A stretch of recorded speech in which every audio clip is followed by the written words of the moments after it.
बिस्मिल्लाहिर्रहमानिर्रहीम। मैं आप सबका बहुत शुक्रगुजार हूँ कि आप बड़े शॉर्ट नोटिस पे, एक दिन के नोटिस पे यहाँ आए। आजकल जो हमारी इकनॉमिक न्यूज़ काफ़ी गर्दिश कर रही हैं, तो हमने ये सोचा कि इसके ऊपर ज़रा तबसरा कर दिया जाए। पहली बात है कि हमारे फाइनेंस मिनिस्टर साहब ने कुछ अर्सा पहले बात की थी एक्सचेंज रेट की और कहा था कि उनके बकौल उनकी साइंटिफिक कैलकुलेशन के मुताबिक रुपए की कीमत जो है वो 200 से नीचे होनी चाहिए।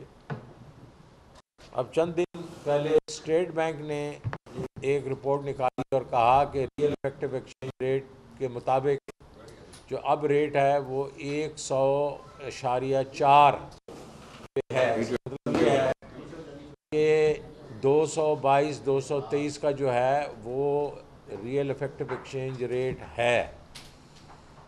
तो यूजुअली ये होता है कि आप एक्सचेंज जो रियल इफेक्टिव एक्सचेंज रेट है उस पे अंडर उससे थोड़ी वैल्यू कम रखते हैं रुपए की, क्योंकि उससे आपकी एक्सपोर्ट्स कंपेटिटिव होती हैं और इम्पोर्ट्स मतलब यह है कि आपका असल जो रेट इस वक्त होना चाहिए वो 235 के करीब होना चाहिए अगर आपने 95% पे रखना है रियल के। अब आपका रेट जो है वो 200 पे, तो मुझे नहीं समझ आ रही कि किस साइंटिफिक कैलकुलेशन के तहत जो है वो उसको 200 से नीचे ले जाएंगे। हालांकि अभी उन्होंने ये कहा कि ये तो मार्केट डिटरमिन करती है और इसको इस जगह पे भी रखना नहीं चाहिए जो 223 पे रखा हुआ है, क्योंकि पिछली दफ़ा आपको मालूम है 2013 से 2017 में जब इन्होंने ओवर वैल्यूड रखा था रुपए तो हमारी एक्सपोर्ट्स कम हुई थी और हमारी $3 का हमें टीका लग गया था। तो मैं उम्मीद करता हूँ कि वो ये चीज़ फिर से नहीं करेंगे। कोशिश कर रहे हैं और उसकी वजह उसका क्या एक किस्म से उसके नताज निकल रहे हैं वो ये है कि एलसीएं खुल नहीं रही। एक मार्केट ये कह रही है कि $4 की एलसीएं अभी तक लोगों के पास बैंक पड़ी है। चिकन फीड, रॉ मटेरियल्स जो है, इंडस्ट्रियल रॉ मटेरियल्स, ये सारे के सारे की एलसीएं जो हैं वो नहीं खुल रही और एयरलाइंस को पेमेंट्स नहीं हो रही जिस तरीके से, और जो आपकी कंपनीज हैं उनको नहीं हो रही, शिपिंग लाइन्स को नहीं हो रही। और बैंक्स को इस दफ़ा सुनने में आया इंस्ट्रक्शन हैं कि दिसंबर के 30 से 40% जो है इंपोर्ट्स और कम होनी चाहिए। इससे क्या होगा? मार्केट मैकेनिज्म है भाई, इसको आप ज़बरदस्ती नहीं उनके बाजू मरोड़ सकते। तो क्या हो गया? अब ये हुआ कि आपने 223 रखा आपने इंटरबैंक, ये आपके वो है स्टेट बैंक जो कर सकता है, लेकिन एक्सचेंज कंपनी जो हैं वो 235 पे गई, 30 से 35 पे चली गई और जो हवाला है वो 250 पे। इससे क्या हो रहा है? इससे ये हो रहा है कि जो है वो अब एक्सपोर्ट प्रोसीड्स स्प्लिट कर रहा है, वो आधी थ्रू लाना शुरू या कुछ ना कुछ उधर से लाने शुरू करेगा। तो 10% का जो फर्क है एडवांटेज है वो क्यों नहीं लेगा? और रेमिटेंसेज आपकी कम होने शुरू हो जाएंगी। जो ये वर्कर्स रेमिटेंसेज हैं, हमारी तो वर्कर्स रेमिटेंसेज ही हैं ना, जो लोग भेजते हैं अपने घर गृहस्थी के लिए। $200 की अगर हो और वो 4,500 45,000 रुपया वो भेज रहा हो और 10% का उसको अगर फ़ायदा हो रहा है तो 5,000 रुपया, 4,500-5,000 रुपया क्यों नहीं हवाला के थ्रू भेजेगा? वो वही $200 हवाले के थ्रू भेजेगा। अब इसलिए आपने देखा कि आपकी जो है रेमिटेंसेस गिरना शुरू हो गई हैं। इससे एक्सपोर्ट्स कम होंगी, रेमिटेंसेस कम होंगी, आपकी इकॉनमी में जो है वो आपने अगर इंपोर्ट्स रोकना शुरू कर दी तो शॉर्टेजेस होना शुरू हो जाएंगी और जो आपका जो कारोबार है वो जब कम होगा तो एम्प्लॉयमेंट भी शुरू हो जाएगी। अब चलते हैं इन्फ्लेशन पे। आपने नंबर्स देखे होंगे, सीपीआई जो है वो तकरीबन 24% आया और उसके बीच में जो कोर इन्फ्लेशन है वो 14.5% अर्बन है और 18.5% रूरल है। इसकी ये जो 24% है ये लोगों की कमर तोड़ रहा है। अब जो SBI का नंबर आ जाया है वो फिर वही 30-31% है। आपने एक आपको मौका मिला, इसका कोई इसके ऊपर आप लोगों को रिलीफ दें, लेकिन कल आपने क्या किया या परसों आपने पेट्रोल प्राइसेस जो है वो कम नहीं की, हालांकि कम हो सकती। आपने क्या किया, आपने PDL जो है वो बढ़ा दिया, डीजल पे बढ़ा दिया और 36 बिलियन रुपए का टीका लगा दिया आवाम को 15 दिनों के लिए। अब ये क्यों कर रहे हैं? ये वो इसलिए कर रहे हैं कि इनकी रेवेन्यूज कम है और इनके एक्सपेंसेस ज्यादा होते जा रहे हैं। और एक्सपेंसेस क्यों ज्यादा होते जा रहे हैं? क्योंकि इनकी डेट पेमेंट ज्यादा है। यानी 11.5% के ऊपर इन्होंने अपना डिस्काउंट रेट रखे। इन्होंने कहा था डेट पेमेंट हमारी 3.9 ट्रिलियन रुपीज होगी। अब पहले क्वार्टर में 400 अरब रुपए से ये अपने टारगेट से ये तजावुज कर गए हैं एक्सपेंस में। और आपने देखा होगा कि हालांकि हमने पहले नवंबर तक पिछले साल 36% इंक्रीज की थी अपने रेवेन्यू, 36.5।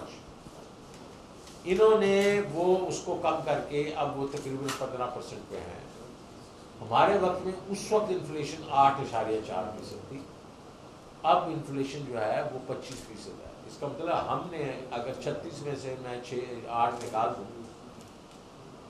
तो हम 26% नेट रियल इंक्रीज दे रहे थे टैक्सेस की, और अभी 25% इन्फ्लेशन है और ये अगर 15% इंक्रीज कर रहे हैं तो ये नेगेटिव 10% है इंक्रीज इनकी टैक्सेस में।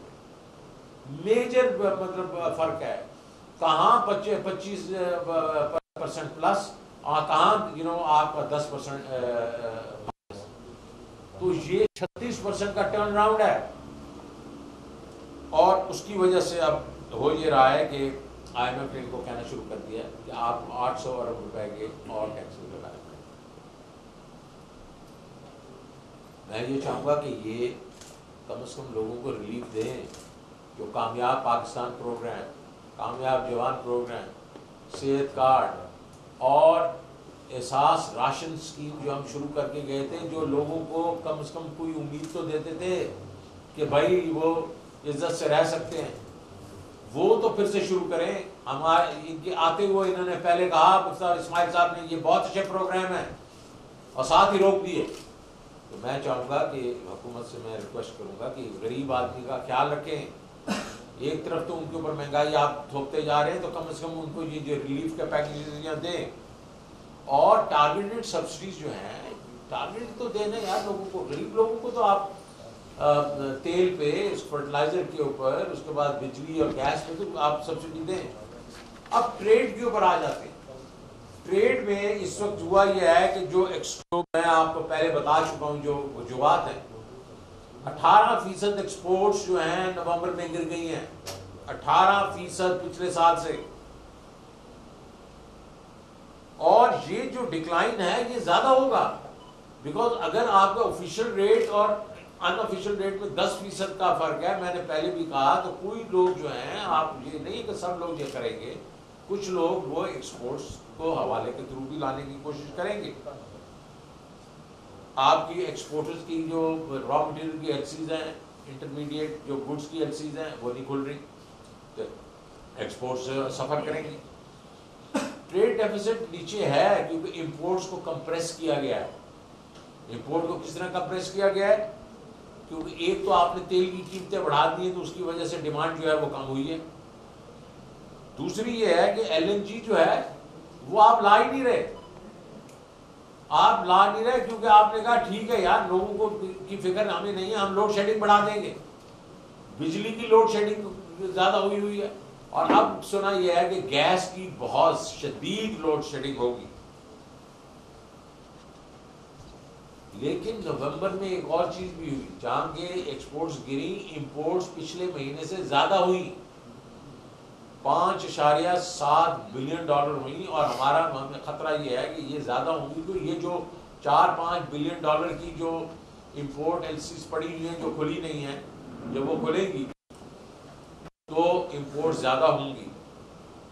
एफडीआई जो है अब वो तकरीबन 60 से 70% कम है पिछले साल से, हालांकि वो इतनी ज़्यादा नहीं होती लेकिन फिर भी। और मैंने ये सुना है, और ये कंफर्म न्यूज़ नहीं है, आपने भी वो पढ़ा होगा कि रूस ने हमें तेल देने से इनकार कर दिया, सस्ता तेल देने से। अब अगर हम देखें पेमेंट्स के बारे में तो स्टेट बैंक के रिजर्व इस वक्त 7.4 बिलियन है, मेरे ख्याल में 500 मिलियन और आ जाएगा। एशियन जो इन्वेस्टमेंट बैंक है 1 से 3-4 दिन में $1 बिलियन चला जाएगा, तो फिर से हम 7 बिलियन पे आ जाएंगे। और हमारे जो वोट ऑफ नो कॉन्फिडेंस से पहले ये 16.4 बिलियन डॉलर रिजर्व थे। सुना ये है, हुकूमत खुद कहती है कि इस साल उसको 40 बिलियन डॉलर की जरूरत है। हमने जो अंदाजा जो किया या एड अप किया है, इनके अपने क्लेम्स हैं, नए पैसे, रोल ओवर्स, उनको अगर मिला लिया जाए तो उनके पास कुल तकरीबन 16 से 20 अरब डॉलर का इस वक्त गैप है। ये वो गैप है जो IMF ने अपने 7th-8th रिव्यू के बीच जो तखमीना लगाया था, उसमें कहा था ये आप मार्केट से रेज करेंगे, लोन्स, बॉन्ड्स, FDI, और अगर आपको अपने दोस्तों से कुछ मिल सके। अभी इस वक्त जबकि डिस्काउंट रेट जो है CDS जो है, अगर वो स्वैप जो है वो 90% से ऊपर चल रही है, तो मुझे नहीं समझ आ रहा कि कौन इनको मार्केट में पैसे देगा। सुनने में ये आया कि जब मिनिस्टर साहब गए दुबई में और बैंकों से बात की तो 2-2.5 बिलियन की बात कर रहे थे, तो उन्होंने 200 बिलियन टेबल पे रखा। तो मेरे ख्याल है ये लम्हा फिक्रिया है कि इनको ये गैप कैसे ये पूरा करेंगे।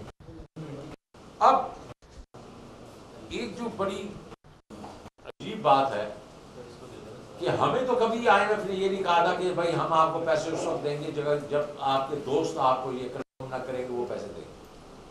अब IMF ने इनको ये कहना शुरू किया है कि जब तक चाइना, सऊदी अरेबिया, बाकी लोग कंफर्म नहीं करेंगे कि वो रोल ओवर करेंगे, कि नए पैसे देंगे, हम आपको पैसे नहीं देंगे या वो रोक लेंगे। अरे भाई, IMF तो लेंडर ऑफ लास्ट रिजॉर्ट है, वो आपको कैसे ये कह सकता है? तो आप जाके खड़े हो उनके सामने और उनसे बात करें। अब करना क्या है? देखें, बातें तो हम क्रिटिसाइज तो कर सकते हैं, ये मुश्किल सूरत हाल में है और मुश्किलात अपने पर खुद ही नाजिल की है, क्योंकि के बीच ये जो बात जो है वो नहीं थी।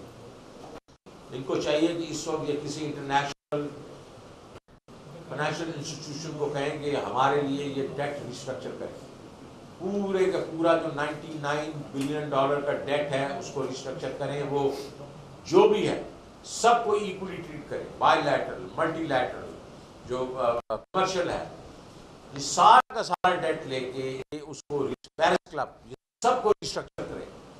और ये जरूरी हो गया है अभी, तो आप इसको डेट सस्टेनेबिलिटी नहीं है आपके पास। रूस के पास आप गए हैं, उन्होंने इनकार किया, फिर से कोशिश करें जी वो आपको सस्ता तेल दे। और दूसरा, मल्टीलैटरल्स को कहें कि भाई आपकी हमने खास कीमतें बढ़ा दी, गैस की, बिजली की, आम अशिया की, तेल की, अब आप खड़े होकर ये ना बताएं कि बेसिकली हम जाके बैंकरप्ट हो जाए या डिफॉल्ट करें। आप हमें 10-15 बिलियन डॉलर और हमारी टेबल पे रखें इंक्रीमेंटल, क्योंकि हमारे पास फ्लड्स भी आए हैं और फ्लड्स के जो आपको पता तखमीने जो 30 बिलियन डॉलर के प्लस हैं, तो उनको कहें 10-15 बिलियन डॉलर रखें इस टेबल पे इस वक्त। मैं ये भी कहूंगा कि हमारा जो लोअर स्ट्राटा है, गरीब लोग हैं, उन पे ये इनको टारगेटेड सब्सिडीज देनी चाहिए। ताकि यह है कि उनके ऊपर ये बोझ कम हो। अगर वो होगा तो उसमें इन्फ्लेशन भी थोड़ा कम होगी और उससे एक रिपल इफेक्ट आएगा। और दूसरा ये, जिस तरह मैंने पहले कहा कि टैक्स कलेक्शन कमाल है यार, 25% इन्फ्लेशन में ये 15% इंक्रीज कर रहे हैं अपना टैक्स कलेक्शन। हम 8% जो था उसको चले दी, एंड पे 10% भी हो गया। उस वक्त हम जो 35% इंक्रीज कर रहे थे, पर टैक्स कलेक्शन इंक्रीज करो भैया, और फिर उससे रिलीफ दो लोगों को। ये हम करके गए हैं, आपके सामने हमारे नंबर्स पिछले साल के। इस वक्त जो इनकी एवरेज चल रही है 538 बिलियन रुपए पर मंथ इन्होंने कलेक्ट किया है, नवंबर में इतना ही।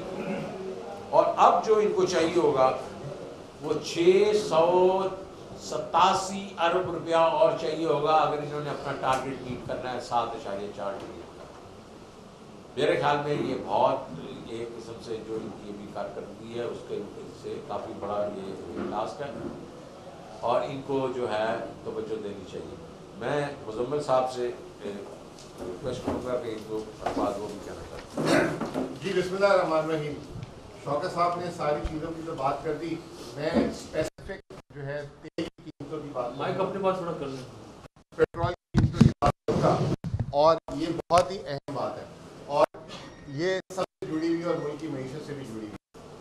नवंबर के महीने में पहले हफ्ते में आलमी मार्केट में WTI तेल की कीमत $93 थी और नवंबर के आखिरी हफ्ते में $74 पे आ गई, यानी $19 गिरी, जो लगभग 20% होती है। और बहुत तवक्को थी कि ये जो है पेट्रोल की 30 तारीख को इस्तेमाल साहब आवाज ऑलरेडी जो है रोजगार के चक्कर में फंसी हुई रिलीफ देती। और एक मैंने कैलकुलेशन निकाली थी, और ये $74 जो कीमत थी तेल की, ये रूस और रशिया की जंग से पहले से भी कम है। जब उस वक्त $74 थी तो PTI 140 रुपए फी लीटर के हिसाब से पेट्रोल दे रहा था और 11 रुपए पेट्रोलियम लेवी ले रहा था। अब हुकूमत ने IMF से बात करके इसको 50 रुपए कर दिया, तो वो अगर 40 रुपए डाल दे तो 180 बनती थी, और 20 रुपए अगर हम एक्सचेंज रेट के डाल दें तो 200 रुपए लीटर पेट्रोल बनता था, और इस वक्त 225 रुपए लीटर है। तो हम तवक्को कर रहे थे कि 25 रुपए लीटर गिर जाएगी, लेकिन नहीं हुआ है। और जैसे मैंने बताया कि $94 थी और अब $74, $19 का फर्क आया। तो कीमतें कम क्यों नहीं हुई? जब हमने हिसाब किताब देखा, जब कीमतों का ऐलान हिसाबदार साहब ने किया, तो हम समझे कि शायद सेल्स टैक्स लग गया होगा, और IMF भी डिमांड कर रहा था। लेकिन जब बाद में डिटेल आई तो सेल्स टैक्स भी नहीं था। अब उसमें जो है हमारी खोज हमने लगाना शुरू किया कि भाई ये कीमतें आलमी मार्केट में गिर गई और यहाँ पे कम नहीं हुई, तो वजह क्या है? अब मैं ये आप लोगों के तवज्जुह State Bank of Pakistan, Ministry of Finance, Ministry of Petroleum और इसहाक डार साहब के लिए सवालात छोड़ के जा रहा हूँ। हमारे पास रिपोर्ट ये आई है कि क्योंकि हुकूमत का ज़र मुबादला नहीं है, तो जो LC अब खोलने जा रही है हुकूमत, उस पे जो है ½ जो हम चार्जेस देते थे वो 6 से 11% दिए जा रहे हैं। ये फर्क था जो 20 रुपए लीटर जो आवाम को मिलना चाहिए था, वो बैंकों के थ्रू 6 से 11%। तो सवाल नंबर 1, आप बताएं कि आप ये बैंक चार्जेस दे रहे हैं कि नहीं दे रहे। सवाल नंबर 2, मिनिस्ट्री ऑफ पेट्रोलियम ने, हमने सुना है कि स्टेट बैंक को एक खत लिखा और स्टेट बैंक को बोला कि अगर आप $0.5 अरब मुहैया कर दें अलग से एक अकाउंट में, तो ये जो 10-11% हम जो भर रहे हैं ये ½ आ जाएगा। जो हमें तेल देती हैं बाहर की कंपनी, वो डायरेक्ट उस अकाउंट से पैसे निकाल देगी और हम इसको भरते रहे। और ये बाहर से बैंकों ने भी ये तजवीज़ दी। ये सवाल है स्टेट बैंक के लिए। स्टेट बैंक ऑफ पाकिस्तान ने जो है मना कर दिया और बोला कि आप लोग डिप्लोमेटिक चैनल्स के थ्रू जाएं, या मिनिस्ट्री ऑफ फाइनेंस अपनी PR यूज करे। ये सहूलत फिलहाल स्टेट बैंक के लिए मुहैया नहीं है। सवाल ये है कि स्टेट बैंक से, कि स्टेट बैंक ने ये जवाब खत में लिखा है कि नहीं लिखा। आखिरी में तीसरा सवाल ये है कि पाकिस्तान अगर बाहर से खाम तेल मंगाता है और उससे डीजल बनाता है तो $57 फी बैरल की बचत होती है। अब क्योंकि खाम तेल नहीं आ रहा तो पाकिस्तान की जो रिफाइनरी है पार्को वगैरह, क्या उसने हुकूमत को ये बोला है कि हम बंद कर दें? ये 3 सवालात हैं जिसकी वजह से आज इस मुल्क में 2-3 चीजें हो गई। एक, हम महंगा तेल खरीदने पे मजबूर हो गए। $74 $75 में 140 का तेल 225, अगर सारा कुछ भी डाल दें तो 200 का होना चाहिए। दूसरा, 11% जो हम भर रहे हैं उससे औसत महीने का जो है 100 से $150 मिलियन हम बैंकों को दे रहे हैं, जो बनता है 25 से 30 अरब रुपए। ये जो है हम बैंकों की चांदी लगा के बैठी हुई, स्टेट बैंक ये पैसे क्यों नहीं मुहैया कर रहा? तो ये चीज है जो मैं आप लोगों के सामने ये सवालात छोड़ के जा रहा हूँ। अब आप सवालात कर सकते हैं। जी जी प्लीज। हाँ जी, मतलब भाई बड़ी आपने बात अहम करी है, ये इसकी आपने भी बातें सुनी है, इसकी भी मार्केट में ये बातें हैं, थोड़ा एलिबरेट करें ना, आम आदमी को समझाया जाए कि चक्कर क्या है, स्टेट बैंक कैसे इनकार कर सकता है गवर्नमेंट को कि अगर इतनी क्या कहते हैं उसके ये कॉस्ट बढ़ रही है तो ये फायदा तो सारा बैंकों को और बाहर के बैंकों को होगा, और हुकूमत को नुकसान होगा और आवाम को नुकसान होगा। $7 अरब जो शौकत साहब सर देखें बात सिर्फ इतनी है कि ये जो बात कर रहे हैं ना, ये कॉन्फर्मेशन चार्जेस है, क्योंकि वो रिस्क आपका बढ़ा हुआ है, एलिवेटेड है। तो बैंक ये कह रहे हैं कि भैया या तो पैसे रख लो हमारे पास, उसी में से हम डेबिट करके तुम्हें ऐसे बोल दिया करें, या फिर ये 11% जो है ये चार्ज है आपका इस वक्त का जो रिस्क है। तो वो ये बात सी और वो आपके वक्त में कितना? आधा फीसद। हम तो मतलब नॉर्मल ये रहता ना यार, हम तो नॉर्मल से ज़्यादा क्यों देंगे? तो ये जो है ये इसकी ये वजह है। और मेरे ख्याल में इसमें जाहिर है कि आउट ऑफ द बॉक्स इनको तो सोचना पड़ेगा, बिकॉज ये तो 11% जो है, 6 से 11 चले फिर 8% भी है, तो ये तो बड़ा स्टीप है। आपके ख्याल में स्टेट बैंक ऐसा क्यों कर रहा है? स्टेट बैंक के पास मेरे ख्याल में पैसे नहीं होंगे ना यार उनके। वो अगर $500 बिलियन रख लें किसी एस्क्रो अकाउंट में, तो वो तो ऐसे ना अपने उधर से $500 बिलियन लेके रख रहे हैं। तो वो तो अभी उनके पास अगर $7 बिलियन रह जाते हैं AIIB के डिपॉजिट के बाद भी, उनके लिए तो काफी पैसे हैं ना। तो फिर तो आपकी हुकूमत में भी ये सूरत हाल होती, तो आप मेरे हुकूमत में सूरत हाल होती ना, हम यहाँ पहुँचते हम वहाँ पहुँचते ही ना। चलिए साहब, ये जो आपने बातें कही, जिनको मैसेज पहुँचाना उन तक पहुँच गई, आवाम की बात समझ जाएगी। आवाम के इतना बता दें कि खुदा न खास्ता मुल्क डिफॉल्ट करने तो नहीं जा रहा, क्योंकि जिस तरह से मुफ्ती इस्माइल ने कहा, उनका स्टेटमेंट कुछ और है, इसहाक डार का कुछ और है, आप अपोजिशन के अंदर है, आप बता दें क्या डिफॉल्ट में जा रहे हैं या नहीं? लेकिन जी इस वक्त तो डिफ़ॉल्ट में नहीं जा रहा, और मेरे ख्याल में हमें इस चीज़ के इस तरफ जाना ही नहीं चाहिए कि डिफ़ॉल्ट में जाएगा, पहली बात। क्योंकि और सेड एंड डन इसके बहुत तरीके हैं इसको स्क्वीज़ करने के। क्या आप इंपोर्ट्स को और स्क्वीज़ कर दें, जिस तरीके से अभी इन्होंने स्क्वीज़ किया है। आप राशनिंग करते हैं, पेट्रोल की राशनिंग करते हैं, सारा कुछ तो एकदम आप $1.5-2 बिलियन जो है आप महीने का और उड़ा दें। तो ये तो है उस तरीके, लेकिन उससे होगा क्या? उससे ये होगा कि आवाम को क्या असर पड़ेगा? आम असर ये पड़ेगा कि महंगाई बढ़ेगी, क्योंकि आपने इम्पोर्ट्स कम कर दी और जो चीज़ें आएंगी वो महंगी हो जाएंगी। और उसके बाद जो है अनएम्प्लॉयमेंट बढ़ जाएगी, क्योंकि ज़ाहिर है फैक्ट्रियाँ बंद होना शुरू हो जाएंगी, उनके पास रॉ मटेरियल ही नहीं होगा। तो उससे ये है कि आपकी जो अनएम्प्लॉयमेंट है, जो रोज़गार है, ख़त्म होना शुरू हो जाएगी। तो वो अफेक्ट होंगे, लेकिन पर से कहना कि जी बिल्कुल अभी डिफ़ॉल्ट हो जाएगा, तो वो मेरे ख्याल में ये चीज़ें जो हैं ये इररिस्पॉन्सिबल स्टेटमेंट्स हमें नहीं देनी चाहिए। मैं भी नहीं दूंगा, मैं बिल्कुल नहीं दूंगा कि जी डिफ़ॉल्ट पे जा रहे हैं। हमारे पास जो रिस्क बता रहा है मार्केट, वो ये कह रहा है, जो मैंने पहले कहा है कि हमें समझ नहीं आ रही ये $15-16 बिलियन का गैप आप कैसे पूरा करेंगे, ये मार्केट कह रही है। उसका मतलब ये नहीं है कि हम डिफ़ॉल्ट कर जाएंगे, हमने उसको किसी ना किसी तरीके से पूरा करना है, और उस पर आवाम पे मुश्किलें और बढ़ेंगी। लेकिन मैंने जिस तरीके बताया है, 4-5 चीज़ें मैंने बताई हैं जो हमें करनी चाहिए इस वक्त, जिससे ये है कि सूरत हाल जो है वो इम्प्रूव हो सकती है। जी, थैंक यू वेरी मच। आप ये समझें, ये जो हक है ना, हक पे खड़े रहना और हक को बोलना, ये दूर से लगता है तन्हा हो गए लोग।